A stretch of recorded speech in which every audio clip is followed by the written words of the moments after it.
Hello everyone, I'm Nikki Novick and welcome to another edition of Praxis magazine. One talented alumni is making waves in the world of photography. Praxis magazine reporter Hannah Peters tells us how this former student of Duquesne University turned his passion into a successful business venture. Darius Veltri began his career before he even began college, and perhaps before he even knew it himself. So around fall of 2015, I was actually recovering from an injury on my wrist, and I used to play basketball. And as I was recovering, I needed something to do, so I picked up a camera, and from there, I've just been shooting and all that. Eventually, he ended up at Duquesne, where his passion for photography blossomed. This was the beginning of Darius's photography business, Visions, which was born through the start of small photo shoots in 2018 and eventually larger photo shoots in late 2020. He has found the most growth during the past 2 years, which led him to do a brand refresh last October, in which he created a new logo and redesigned his website. Starting out at Duquesne, photography wasn't Darius's first choice, but something far less creative. Yeah, so I was originally a business major, and I wasn't like a decided business major. And I eventually realized that, I've always been a creative, and the liberal arts school had a cool digital media arts major, so I went for that and talked to faculty at liberal arts and just grew with them. What about the digital media arts kind of drew you into it? The versatility of it. There's a lot of different routes you can go with it, and I like how you had options with that. It helped my business out a lot with especially like graphic design, because I learned that was like part of my major, and that helped me like with my website design and like creating logos for myself and everything like that. Classes weren't the only thing inspiring Darius. Campus itself was too. Yes, I actually have this one photo. It's actually framed in my room, and it's of Old Main, and it's in spring, and like the flowers and the trees are blooming, and it just looks really cool. These types of photos are the ones Darius is most proud of, and the reason he keeps using his camera. It's funny. The work that I am most proud of actually is just the work that I've created for myself. Like, for example, I travel a lot, so I would take this camera here, and I would just take photos of just things I see traveling, and it's just cool, like, to get different perspectives of the world, and I try to like share that, and I just love that work. When Darius began doing more work professionally, his biggest asset in helping him grow was the connections he's made with other people. My most exciting project,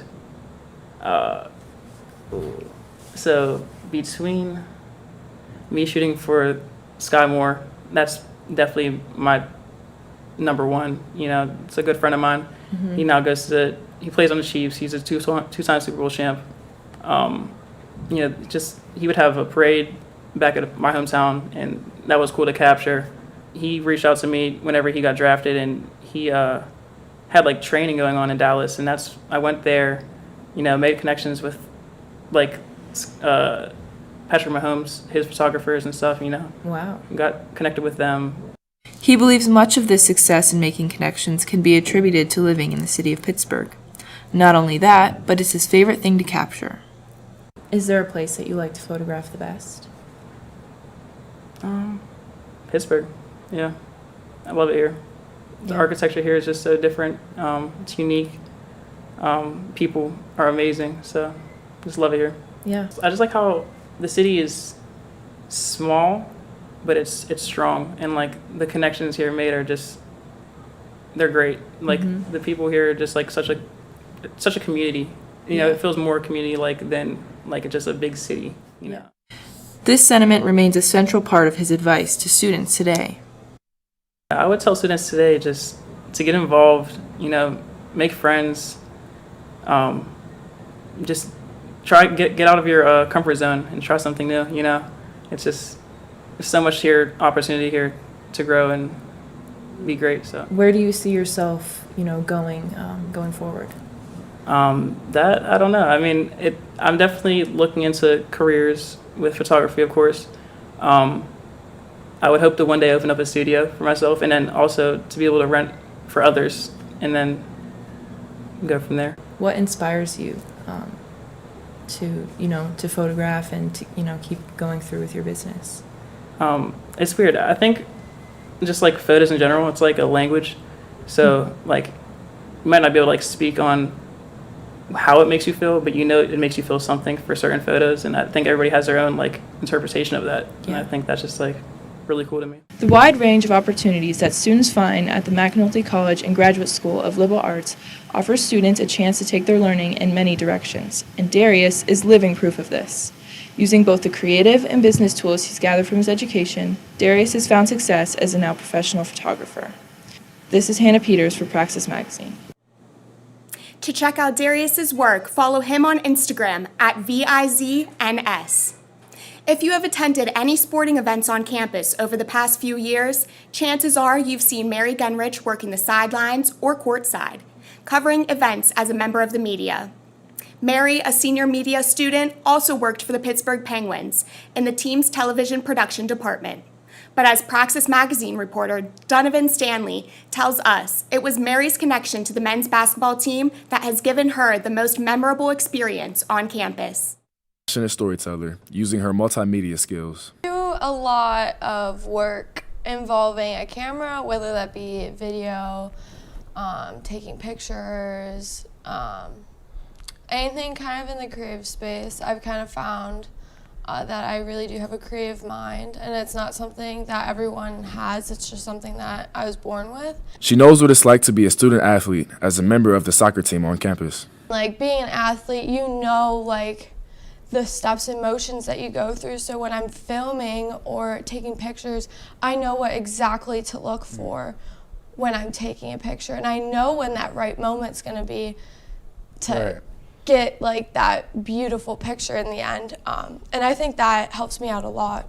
After leaving the soccer team, Mary found meaningful experiences with the men's basketball team. Then I started working with the basketball team back in August, and that's where they allowed me to have creative freedom. And I basically take pictures of the practices, videos, kind of do whatever I really want, which honestly, that was a really big opportunity. It might seem like something so small to some people, but if it wasn't for that, I wouldn't have had my camera in my hands every single day on a consistent basis if I hadn't done that. Mary told me she looked forward to every day working with the basketball team this year during the Duke's historic season, winning the Atlantic 10 championship and making the NCAA tournament for the first time since 1977. I was crying so much. Just such a great moment. I mean, for everybody involved, just covering them all year.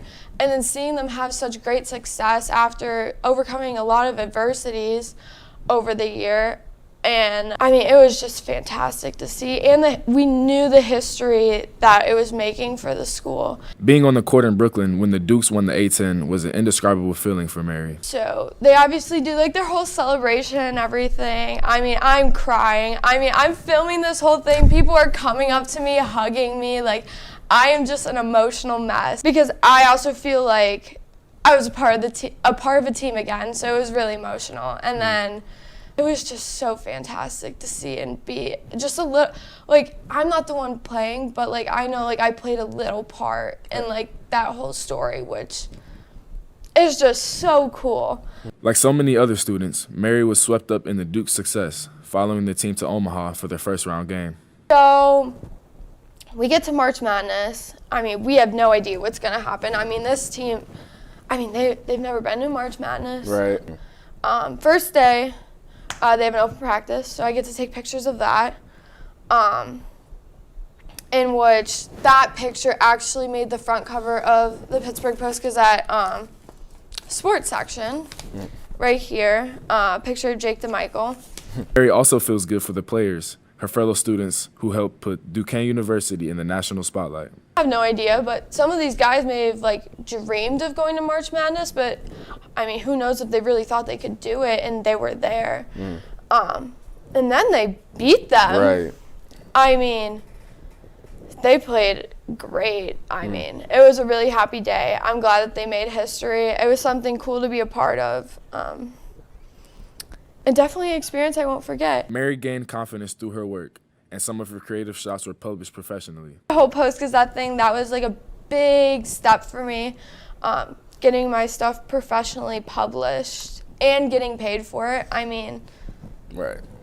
I got paid to do something that I like to do, and it doesn't even feel like work. Like, that's my passion. That's the goal. I just want to be paid and be able to do my passion at the same time. For more information about Duquesne's media department, visit Duke Mobile on Instagram.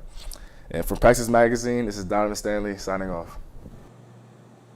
Duquesne's men's basketball team season was one for the record books. Praxis Magazine reporter Kamaya Montgomery tells us how students, faculty, alumni, and fans came together to celebrate this historic moment right here on campus.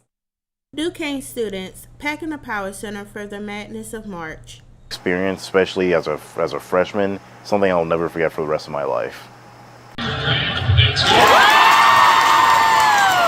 Duke's playing in the NCAA basketball tournament for the first time since 1977. Donnie Woods is one of the freshman students caught up in the campus watch party. Well, I was ecstatic. It was great to know that we were going all the way for this, and it's such a historical moment for not just this campus, but just everywhere in general. Really great time that day. It was all my friends and just the hype around it. It was great. I had a great time. He and thousands of Duquesne students will remember where they were when Day Grant sank 2 free throws to put the game on ice. The players got a major surprise caught on camera that went viral. LeBron James shipping new shoes to the Dukes the night before the historic first-round victory over BYU. Remembering how the Duquesne community filled the campus with the spontaneous red and blue celebration. Donnie and his fellow students are already dreaming about the next year team. The Dukes will be led by a new coach this fall, Drew Joyce III, a former high school teammate and close friend of LeBron James. That star power will help Coach Joyce replace the 8 players who will be graduating as the Dukes get ready for the next season. For Praxis Magazine, I'm Kamaya Montgomery. Congratulations to the Duke's success this season. It's a milestone that will be remembered for generations to come and adds another chapter to the rich history of Duquesne University athletics. Now for a story on a dedicated liberal arts professor who embodies the joy of teaching, both inside and outside of the classroom. Praxis Magazine reporter Ethan Collins introduces us to longtime faculty member Dr. Janie Fritz. One professor at Duquesne University who truly embodies a passion for teaching and learning has done so for 32 years. I think the passion came from knowing the content mattered. Dr. Janie Marie Harden Fritz has been a professor of communication for the College of Liberal Arts at Duquesne for more than 3 decades. With a style of teaching that embodies a love for education. Helping students understand that communication isn't just a technique. It requires a deep theoretical, philosophical, ethical grounding that matters. So my enthusiasm comes from understanding that grasping that ground can help people communicate better and have better relationships. That means a lot. The joy of teaching is found both inside and outside of the classroom for Dr. Fritz, who sees opportunities for teaching in every part of life. We can see it in my hobbies. I love to ride horses, and I love to have children ride with me. That's a teaching event too, because they're learning the horse is learning them, and I find myself saying things like, okay, work gently with the horse, give her a little more rein. All right, let's do a stop, let's do a halt coming down the hill. And I realize sometimes that I'm teaching then too. And they're learning and they're getting confidence. That is so rewarding. But the cherry on top is the campus of Duquesne itself, a campus Dr. Fritz treasures for its life and light. Duquesne University of the Holy Spirit is a marvelous campus. The Spirit gives life here. When I first visited the campus, the first time I set foot on the campus, I knew there was something different about Duquesne, and I wanted to work here. I was so glad when they hired me. It's the only place I've ever wanted to work. It's the only place I have worked. And every time I set foot on campus, I'm reminded this is a place where the Spirit gives life. It's amazing. And that's something I'd like to say too, that Duquesne University is a special place. And a special place like Duquesne is made even more special by Dr. Fritz's passionate and joyful teaching style, which has touched the hearts and minds of countless students for 32 years and counting.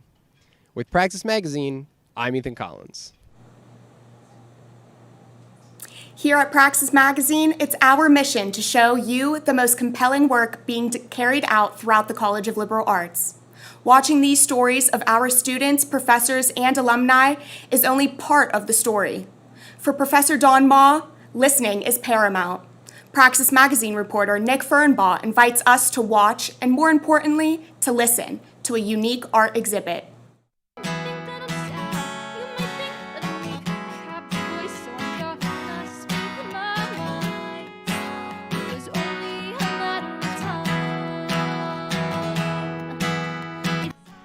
Sound is everywhere, and we all experience it in our day-to-day lives. But Professor Don Ma is kicking that idea up a notch by the launching of the new Sound Gallery. So what we're about to do in this gallery is we're about to do a sound art exhibit. A lot of galleries around the country do these installations that are sound art installations. Sometimes those installations have things that make sound. What we're going to do is we're going to have poster boards up that will show all of the students' projects as they use digital audio workstations to create these projects. On April 26th, the Sound Gallery will be open to the public, where students can come in and experience a wonderland of different soundscapes that transport the user into a variety of settings. And then everyone that comes in here will be able to hear the sound art projects. There'll be a QR code on every one of the presentation boards. They'll be able to hit that QR code, and if they have earbuds in or whatever, they'll be able to hear the sounds that the students have created for the exhibit. Senior media student Harley Veravet is one of these students who created a soundscape, turning his art piece into a 3-part journey that is indicative to elements in his life. I can create something from my own imagination, and someone next to me can take the same audio bites, sound bites, and create something completely different than me. So I think it's important to share everybody's creativity. Listeners of the Sound Gallery are recommended to come in with a fresh mind and a pair of headphones or earbuds to listen to the stereo surroundings of these immersed soundscapes.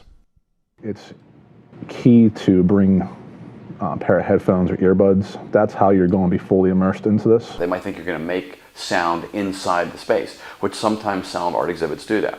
Instead, what we're going to do is we're going to present some images, some writing, some photography, and so on that describe how the students created the sound art piece, and then everyone will be able to hear it if they bring their phone in and have earbuds, so they'll be able to hear it. This gallery shows off the importance of having sound present in our day-to-day lives, as people in and out of Duquesne can see the importance of audio in the world of media and in creativity. So if you take out sound, if you took it out, it would really matter. I mean, the way in which we orient where we are in space and the way we orient our balance and so on is all through our ears. So our hearing is I think, the most important of all of our senses. And to that point, I think that's why taking sound to the level of art gives people a whole new appreciation for sound as an element in their life. Look online, look on books, learn from others, connect with people, and don't just use one audio workstation, don't use just one plugin. Use multiple and surround yourself in learning more about it. The Sound Gallery is an experience that offers students a chance to come in and experience something that is fresh and unique, that is pleasant on the ears and intrigues the mind in many new and creative ways, showcasing the importance of audio throughout the School of Liberal Arts. From Praxis Magazine, I'm Nicholas Fernbaugh.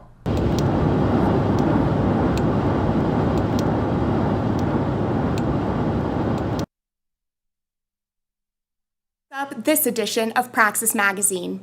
I'd like to make a special thank you to Dr. Christine Blair for making this all possible. I'm Nikki Novick, and thank you for watching.